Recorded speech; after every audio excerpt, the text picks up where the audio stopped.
कि youth RJD जो आह्वान किया है कि विधानसभा का घेराव करेंगे अपनी मांगों को लेकर के, वो कल एकदम हम करेंगे निश्चित रूप में, और सरकार को हम घुटने के बल पे लाएंगे।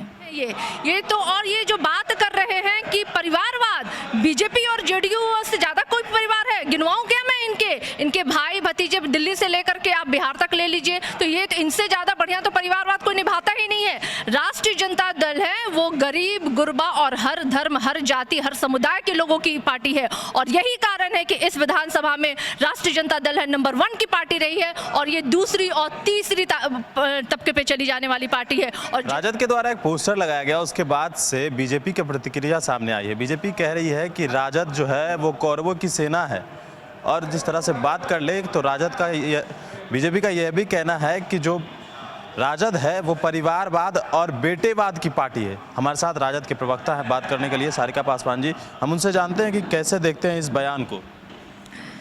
देखिए, ये लोग नागपुरिया विचारधारा वाले लोग हैं, और जो ये कौरवों की बात कर रहे हैं, तो मैं इनको याद दिलाना चाहूँगी कि जिस पोस्टर में धृतराष्ट्र का जिक्र किया गया है, और ये वही धृतराष्ट्र है जहाँ पे द्रौपदी की इज्जत लूटी जा रही थी, फिर भी वो आंख पे पट्टी बांध करके देख रहे थे। और ये सरकार जो पिछले 15 साल से बिहार में है, इनके शासनकाल में ही मुजफ्फरपुर बालिका गृह कांड हुआ, और आज प्रतिदिन प्रदेश में महिलाओं की इज्जत अस्मिता को लूटी जा रही है, उनके साथ सामूहिक बलात्कार किया जा रहा है, हत्या किया जा रहा है, और ये चुपचाप मूक दर्शक बन के धृतराष्ट्र की भूमिका में आंख पे पट्टी बांध करके शासन पे बैठे हुए हैं। तो ये धृतराष्ट्र नहीं है तो कौन है ये तो, और ये जो बात कर रहे हैं कि परिवारवाद, बीजेपी और जेडीयू से ज्यादा कोई परिवार है? गिनवाऊं क्या मैं इनके भाई भतीजे दिल्ली से लेकर के आप बिहार तक ले लीजिए, तो ये तो इनसे ज्यादा बढ़िया तो परिवारवाद कोई निभाता ही नहीं है। राष्ट्रीय जनता दल है वो गरीब गुरबा और हर धर्म, हर जाति, हर समुदाय के लोगों की पार्टी है,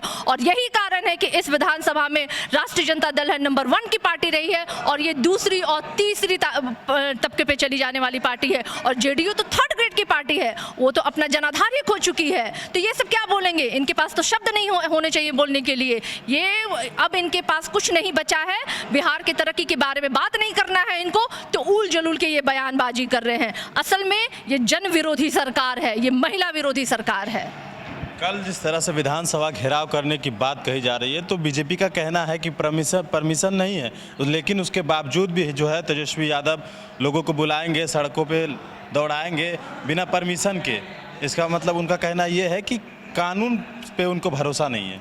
पहले तो इनको मैं बता दूं कि भारत की आज़ादी जो है ना आंदोलन के बल पे हुई है, चाहे वो स्वराज आंदोलन हो, चाहे वो क्विट इंडिया मूवमेंट हो, चाहे वो कई तरह के मूवमेंट जो है वो उसी के बल पे आज हम स्वतंत्र हुए हैं। क्या उस टाइम में हमें अंग्रेजों ने दिया था परमिशन कि आप जाके कीजिए इस तरह के आंदोलन? नहीं दिया था। तो क्या आप अंग्रेजी हुकूमत हैं?